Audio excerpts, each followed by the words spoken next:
बिस्मिल्लाहिर्रहमानिर्रहीम। Dear students, आज जो मैं वीडियो बनाने जा रहा हूँ ये वीडियो है first chapter 9th chemistry book of केमिक सिलेबस। इसमें से लिखा है कि फंडामेंटल ऑफ केमिस्ट्री के फंडामेंटल ऑफ केमिस्ट्री केमिस्ट्री का जो बुनियाद इसके जो एलिमेंट्स है, बुनियाद जो इसकी जो चीज़ें हैं वो क्या है, इस चीज़ पे वो केमिस्ट्री का ये चैप्टर बना है। जिसमें इंट्रोडक्शन में लिखा हुआ है कि modern world is the world of different chemicals, कि आजकल की जो दुनिया है वो मुख्तलिफ़ किस्म के केमिकल से बनी हुई है। Chemistry is the study of matter and the ways and techniques in which different form of matter combine with each other and form new products. Chemistry जो है वो एक मैटर की स्टडी है। यानी मैटर किस चीज़ को कहते हैं? This thing which has mass and occupy space, यानी वो चीज़ जो वज़न रखता हो और जगह घेरता हो उसको हम मास कहते हैं। तो इसमें से हम मास की स्टडी करेंगे और उन तमाम तरीक़ों के और टेक्निक्स के जिसमें से ये मास आपस में कंबाइन होंगे और इससे नई चीज़ें हमारे साथ हासिल होगी, जिसको हम प्रोडक्ट्स कहते हैं। अब प्रोडक्ट्स किसको कहते हैं बाद में हम इसको तफसीलन पढ़ेंगे। प्रोडक्ट्स हम इसी चीज़ को कहते हैं कि दो या दो से ज़्यादा मैटर केमिकल हमने आपस में केमिकली कंबाइन किए, जिसे हमारे पास ऐसे हासिलात हासिल हो गए कि जिसकी खसूसियात उस कंबाइन फॉर्म वाले जो केमिकल हो, मतलब जो हमने मिलाए हों, उससे वो उसके खसूसियात डिफरेंट हो, तो हम इसको कहते हैं products. Development of chemistry provided us lot of facilities in our life, यानी केमिस्ट्री ने हमारे ज़िंदगी में बहुत ज़्यादा सहूलियात मुहैया की है, जिसमें से है पेट्रोकेमिकल, जैसे कि पेट्रोकेमिकल इंडस्ट्री हो गई, जिसमें से हम पेट्रोल जो ख़ाम तेल से हम जो निकालते हैं, diesel, charcoal, grease etcetera, medicine and drugs, papers, pigment कहते हैं कि ऐसा नेचुरल जो हमारे पास प्लांट्स हो जिसमें से हम क्या कर सकते हैं, इसमें से हम रंग वगैरह जिसको हम रोगन भी कह सकते हैं वो हासिल कर सकते हैं। जैसे कि फॉर एग्जांपल हमारे पास जो क्लोरोफिल है, क्लोरोफिल एक पिगमेंट है जिसका कलर ग्रीन है और ये नेचुरली ग्रीन होता है। Detergent and soap etcetera, detergent वो भी साबुन का काम करता है, सोप भी साबुन सफाई का काम करता है, लेकिन इसमें से फ़र्क ये है कि डिटर्जेंट अगर हम सख्त पानी में, हार्ड वाटर में अगर हम डाल दें तो ये इस कम में नहीं होगा, इस कम में नहीं चेंज होगा, लेकिन अगर सोप हम हार्ड वाटर में डालें तो ये चेंज हो सकता है इस कम में। तो इसमें से ये फ़र्क है। Muslim period 600 to 1600 anno domini. Chemistry flourish in Arab civilization of the world, यानी केमिस्ट्री जो है वो बहुत पहली तहजीबों में बहुत ज़्यादा तरक्की कर पा गई थी, जैसे कि इजिप्ट हो गए, ग्रीक हो गए, रोमन्स हो गए और मुस्लिम हो गए। उन्होंने बहुत ज़्यादा इसके लिए काम किया है केमिस्ट्री के लिए। Muslim made effective and invaluable service in the field of chemistry, मुसलमानों ने बहुत ज़्यादा असरअंदाज और कोई कीमत जिसके ना हो ऐसा उन्होंने काम किया है केमिस्ट्री के लिए, उन्होंने सर्विस किया है, जिसमें से उसका जो पीरियड है वो 1000 सालों पर मुश्तमिल है, जिसमें से वो 600 से लेकर 1600 साल तक इसका है, एनोडॉमी ईस्वी तक है। अब गोल्स किया थे मुसलमान साइंसदानों के जिसमें केमिस्ट्री उन्होंने शुरू की थी, उसके गोल्स किया थे। इसमें से सबसे पहला जो गोल था उसका वो था to find out methods to extend life, कि हम कोई ऐसा तरीका ढूंढ लें जिसमें से हम अपनी ज़िंदगी या किसी चीज़ की ज़िंदगी को एक्सटेंड कर सके, प्रोलॉन्ग कर सके, उसको हम लंबा कर सके।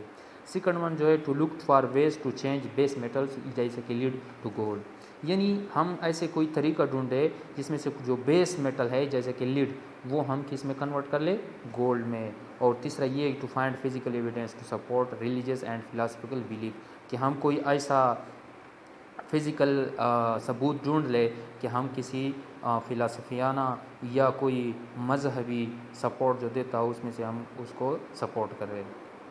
मुस्लिम साइंटिस्ट उन्होंने बहुत ज़्यादा इसमें से काम किया, जैसे के ऊपर हमने पढ़ा है कि 600 से लेकर 1600 तक उन्होंने केमिस्ट्री के लिए बहुत ज़्यादा सर्विस किया है, जिसमें से है जाबिर इब्न हयान।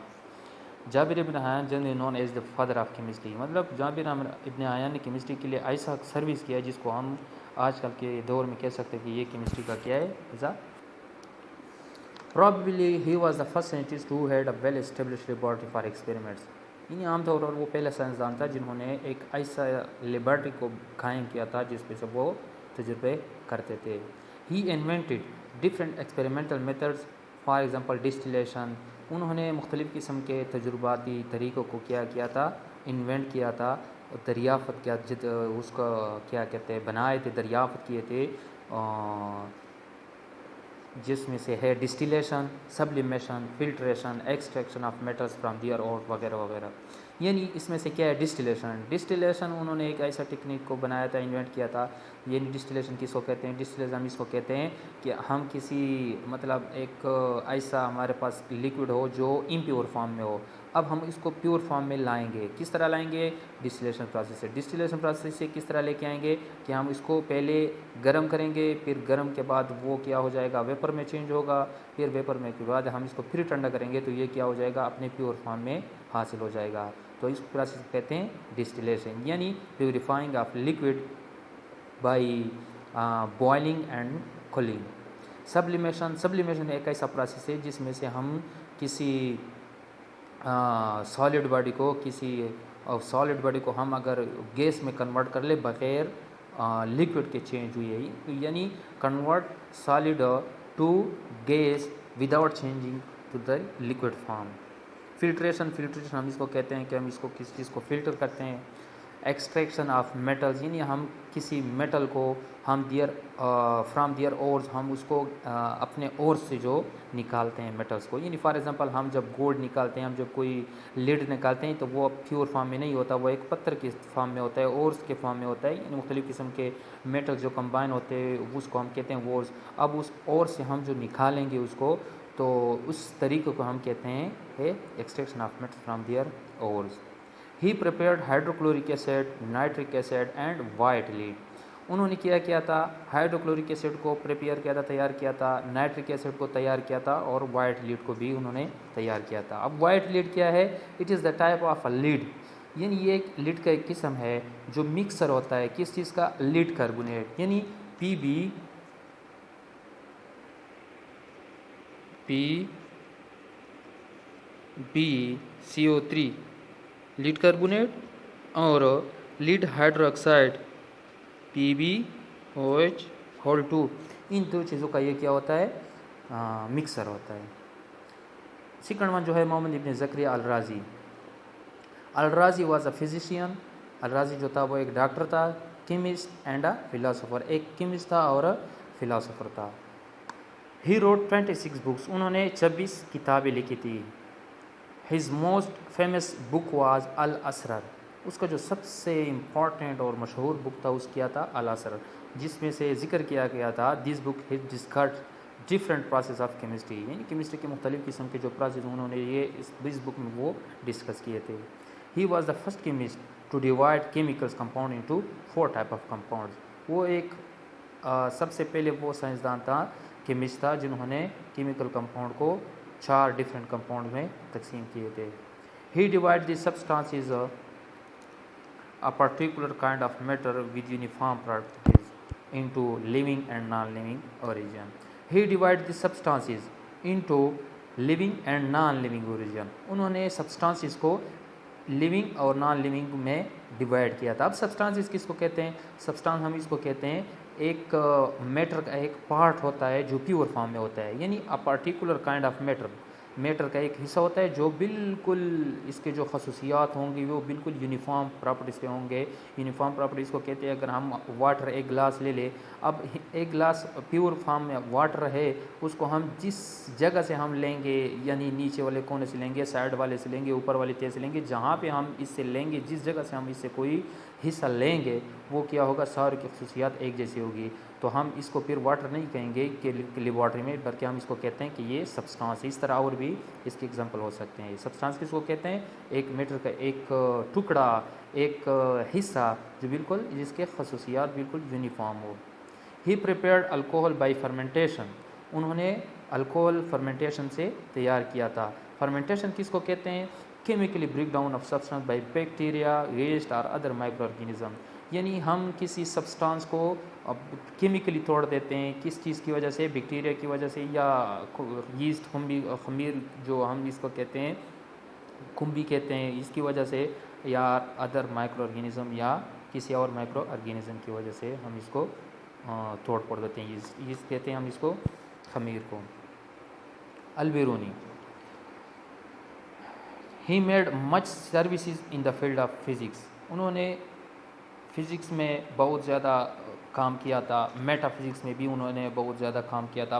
मेटाफिज़िक्स किसको कहते हैं, हम मेटाफिज़िक्स या मेटा केमिस्ट्री यानी जिसके साथ मेटा लगता है वो इसको कहते हैं कि जो फंडामेंटल होता है, नेचर होता है किसी चीज़ का। अब मेटाफिज़िक्स मतलब फिज़िक्स का जो फंडामेंटल होता है, जो नेचर होता है, उसको हम कहते हैं मेटाफिज़िक्स।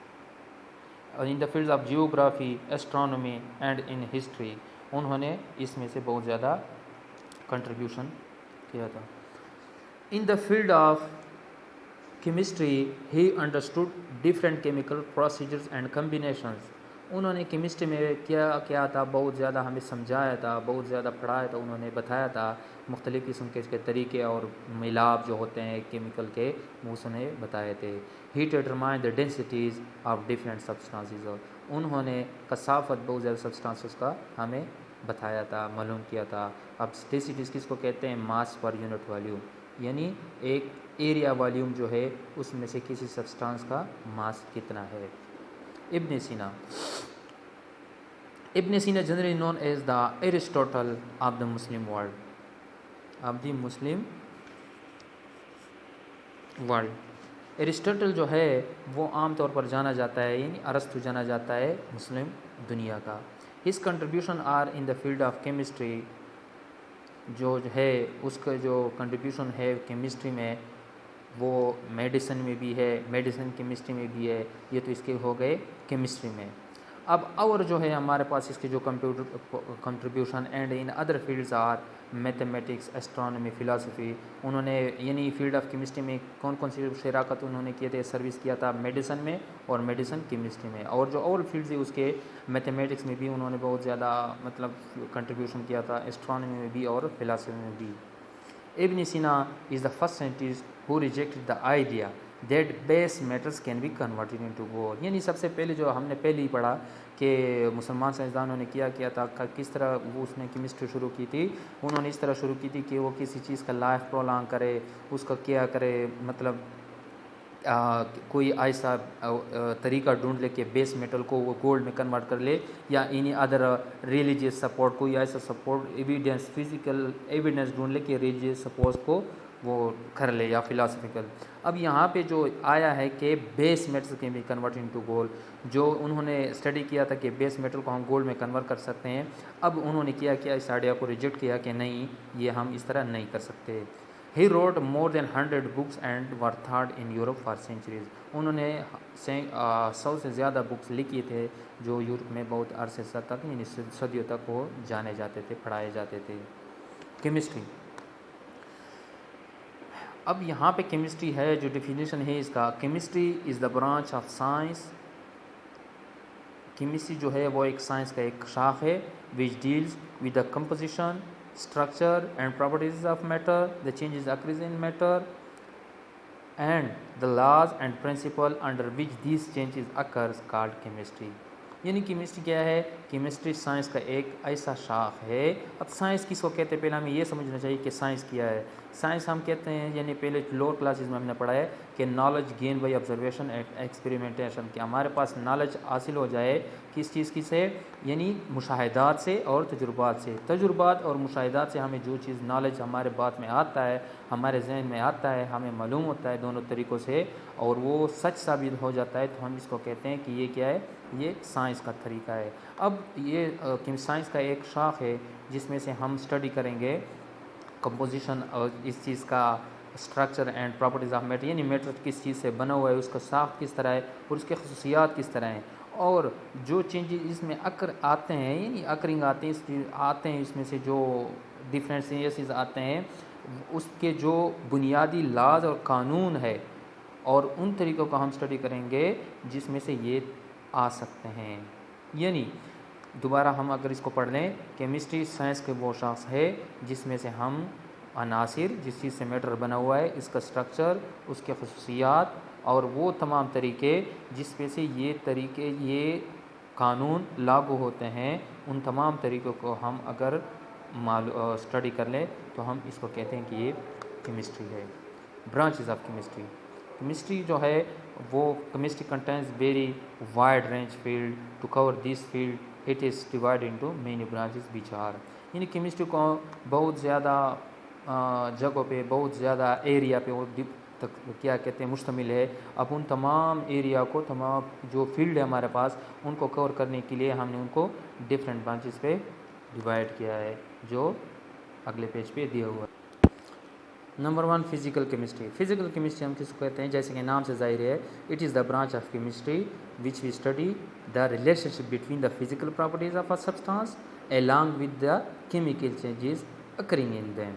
यानी केमिस्ट्री साइंस के वो शाख है, यानी फिज़िकल केमिस्ट्री का वो शाख है जिसमें से हम स्टडी करेंगे ताल्लुक़, किस चीज़ का ताल्लुक़, किस चीज़ के दरमियान? फ़िज़िकल खसूसियात ऑफ अ सब्सटेंस, यानी एक सब्सटेंस है उसके जो फ़िज़िकल खसूसियात है, और इसके जो फ़िज़िकल खसूसियात के साथ साथ उसमें से जो केमिकल चेंजेस आते हैं, उन दोनों का रिलेशन के बारे में हम जो स्टडी करेंगे उसको हम कहेंगे कि ये फ़िज़िकल केमिस्ट्री है। Organic chemistry. ऑर्गेनिक केमिस्ट्री हम किसको कहते हैं? It is the study of those compounds which contains hydrocarbons and their derivatives, और those compounds which properties are like hydrocarbon and their derivatives. यानी हमने यहाँ पे क्या कहा कि ये ऑर्गेनिक केमिस्ट्री का वो शाख है जिसमें से हम हाइड्रोकार्बन्स के स्टडी करेंगे। हाइड्रोकार्बन मीन्स हाइड्रोजन और कार्बन, और ऐसे कंपाउंड्स के भी हम स्टडी करेंगे जो इन हाइड्रोकार्बन से वो बना हुआ हो, जिसका डेरिवेटिव्स हो, या हम ऐसे कंपाउंड्स की भी स्टडी करेंगे जो हाइड्रोकार्बन इसमें से नहीं होंगे लेकिन उनके खसूसियात जो होगा वो इन हाइड्रोकार्बन के कंपाउंड के साथ मिला जुला हुआ होगा। तो इस किस्म के कंपाउंड्स को भी हम क्या कह सकते हैं कि ये ऑर्गेनिक कंपाउंड है। Inorganic compound, it is the study of, in this branch of chemistry we will study of all the elements and compounds except hydrocarbons and their derivatives। Inorganic compounds वो कंपाउंड्स होंगे, या inorganic chemistry जो है हमारे पास, ये वो chemistry है study वो केमिस्ट्री का वो ब्रांच है कि जिसमें से यहाँ पे हम भी लिख सकते हैं इनऑर्गेनिक केमिस्ट्री।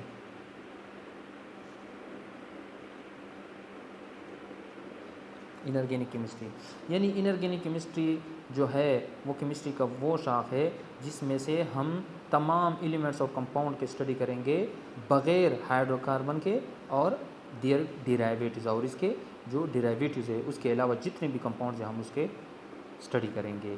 या those compounds which contain hydrocarbons but its properties will be different from organic compound, यानी उस कंपाउंड की भी हम इसमें से स्टडी करेंगे कि वो मुश्तमिल होगा हाइड्रोकार्बन पे, लेकिन उसके जो खसूसियात होगा, उस कंपाउंड का खसूसियात जो होगा वो इनसे मिला हुआ होगा, वो इस खसूसियात जो होंगे वो इनऑर्गेनिक कंपाउंड के साथ मिले हुए होंगे।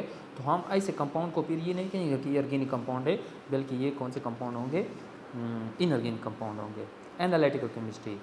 एनालिटिकल केमिस्ट्री हम किस कहते हैं? तज्जियात केमिस्ट्री, यानी qualitative and quantitative study of matter. हम इसमें से क्वालिटी स्टडी करेंगे, क्वालिटी मतलब मायारी, यानी कौन सी किस्म का है, और क्वांटिटेटिव मिकदार है, कितना मिकदार का है। इन दोनों को हम जब स्टडी करेंगे तो इस किस्म की स्टडी को हम क्या कहते हैं? वो ब्रांच को क्या कहते हैं? Analytical chemistry. Industrial chemistry. Industrial chemistry हम किसको कहते हैं? नाम से जाहिर है सनती chemistry. The study of those processes or techniques which are used for the preparation of different industrial products, for example preparation for cement, preparation for glass, plastic, fertilizer। Industrial chemistry हम इसको कहते हैं कि हम इस किस्म के केमिस्ट्री की शाख में हम उन तरीक़ों को स्टडी करेंगे जो तरीके इस्तेमाल होते हैं प्रिपरेशन ऑफ इंडस्ट्रियल प्रोडक्ट्स के। हम इंडस्ट्रियल प्रोडक्ट जो हमारे पास हासिल होंगे उनके लिए जो तरीके इस्तेमाल होते हैं वो हम इसी ब्रांच में स्टडी करेंगे। यानी फॉर एग्जांपल सीमेंट के लिए कौन सा तरीका इस्तेमाल होता है कि हम उसको तैयार कर ले, ग्लास के लिए कौन सा तरीका इस्तेमाल होता है को हम इसको तैयार कर ले, प्लास्टिक के लिए, फर्टिलाइज़र के लिए वगैरह वगैरह। इस किस्म के हम कहते हैं कि ये क्या है? ये कौन सा ब्रांच है? Industrial chemistry. न्यूक्लियर केमिस्ट्री, नाम से जाहिर है nuclear chemistry, study of nucleus is called nuclear chemistry. यानी इस ब्रांच में हम न्यूक्लियस की स्टडी करेंगे तो हम इसको कहते हैं कि ये न्यूक्लियर केमिस्ट्री है। थोड़ा तफसीलन के साथ हम इसको पढ़ेंगे। Study of changes occurring in the nucleus, properties of the nucleus, composition of the nucleus, for example electrons, protons and neutrons वगैरह, and the emissions or absorption of radiation from the nucleus। अच्छा, इसके हम क्या study करेंगे कि study of changes occurring in the nucleus. Nucleus में कौन कौन से चेंजेस आते हैं, न्यूक्लियर किस चीज़ से बना हुआ है, यानी कंपोजिशन का मतलब न्यूक्लियर किस चीज़ से बना हुआ है, यानी for example electron, proton, neutron वगैरह। And emissions or absorption of radiation, nucleus से कौन कौन से वो रेडिएशन खारिज होते हैं या वो जज़ब कर लेते हैं, उस किस्म की स्टडी को हम जब करेंगे तो इस किस्म के स्टडी को हम कहते हैं कि ये क्या है, न्यूक्लियर स्टडी। और इस ब्रांच को हम कहते हैं कि ये न्यूक्लियर केमिस्ट्री का branch. Biochemistry, the study of all the chemical reactions which occur in the body of living organism। simply उन तमाम केमिकल रिएक्शन का हम स्टडी करेंगे जो लिविंग ऑर्गेनिज्म के बॉडी में हो रहा हो। इस किस्म के रिएक्शन जो हम स्टडी करेंगे, तरीक़ों को स्टडी करेंगे, तो इस किस्म के तरीके हम जो एक ब्रांच में स्टडी करेंगे उस ब्रांच को हम कहेंगे कि ये क्या है, बायोकेमिस्ट्री का ब्रांच है। या the study of synthesis, compositions, decompositions, chemical reactions of substance which take place in living organisms, यानी हम तैयारी, अनासिर, तोड़ फोड़ और केमिकल रिएक्शन सब्सटेंसों का जो लिविंग ऑर्गेनिज्म के बॉडी में हो रहा हो, इस किस्म की स्टडी जब हम करेंगे तो ये स्टडी को हम क्या कहते हैं कि ये बायोकेमिस्ट्री की स्टडी है। Environmental chemistry, study of those substances and chemical reactions which are present in the environment and their impact on it, यानी इस किस्म के ब्रांच में हम उन सब्सटेंस की स्टडी करेंगे, उन केमिकल रिएक्शन का स्टडी करेंगे जो हमारे इन्वायरमेंट में मौजूद हो और इन केमिकल का इस इन्वायरमेंट पे क्या असर है, अच्छा असर है या बुरा असर है। फॉर एग्जांपल अगर इन्वायरमेंट में ऑक्सीजन कम हो तो ये इन्वायरमेंट का इसके ऊपर बुरा असर होगा। फॉर एग्जांपल कार्बन डाइऑक्साइड अगर इन्वायरमेंट में ज़्यादा हो तो उसका बुरा असर होगा। तो इस तरह हम इसको कहते हैं कि ये क्या है, इन्वायरमेंटल केमिस्ट्री। अब यहाँ पे लास्ट पे एक टेस्ट दिया हुआ है, आप इसको कमेंट में आप इसके आंसर मुझे दोगे कि इसके आंसर क्या है। Number 1, a chemist mostly uses which branch of chemistry to determine the amount of impurity in drinking water. ये जो हमने ब्रांचेस पढ़े तो यहाँ पे कहते हैं कि इसमें से केमिस्ट कौन सा ब्रांच जो होगा, कौन से ब्रांच की स्टडी करेगा, वो क्या मालूम कर ले कि वो ये मालूम कर ले कि पानी में जो इम्प्योरिटी है, जो पानी में मतलब ना खालिसपन है, वो किस तरह वो मालूम करेगा। अगर उसके लिए वो तरीका इस्तेमाल कर ले तो वो कौन सा तरीका इस्तेमाल करेगा और कौन से ब्रांच का तरीका इस्तेमाल करेगा, तो ये इसका आंसर आपने कमेंट में देना है। Second one, a chemist in which branch of chemistry determines the composition of substance and determine their mass। एक केमिस्ट जो है वो कौन से ब्रांच में ये मालूम करेगा कि एक सब्सटेंस किस चीज़ से बना हुआ है और इसका मास कितना है, तो उसमें से वो जो ये तरीका इस्तेमाल करेगा वो कौन से ब्रांच का तरीका इस्तेमाल करेगा। Third one, a chemist developed a medicine to help patients with thyroid problems. In which branch of chemistry is this chemist working. यानी यहाँ पे लिखा हुआ है कि एक केमिस्ट है, उन्होंने मेडिसिन को क्या किया, डेवलप किया, बनाया मरीज़ों के लिए। और कौन से मरीज़ों के लिए कि जो मरीज़ थायराइड प्रॉब्लम में शामिल है, थायराइड ब्लड में वो घिरे हुए हैं। अब उन्होंने दवाई बना ली कि थायराइड प्रॉब्लम जो है वो पेशेंट का इससे इलाज कर सके। अब यहाँ पे उन्होंने जो क्वेश्चन किया है वो कहता है कि in which branch of chemistry is this chemist working, कि वो ये केमिस्ट जो वर्किंग कर रहा है मेडिसिन का, ये केमिस्ट जो है वो कौन से ब्रांच में स्टडी कर रहा है, कौन से ब्रांच का स्टडी वो कर रहा है कि वो इस दवाई को क्या करे, बना रहा है पेशेंट के इलाज करने के लिए। तो डियर स्टूडेंट्स, आपने इन तीनों को आपने कमेंट में देना है इसका आंसर कि इस तीनों के आंसर ये है। अगर मेरी वीडियो आपको पसंद आ गई हो तो प्लीज़ लाइक कीजिए और शेयर करना न भूलिए। अल्लाह हाफिज़।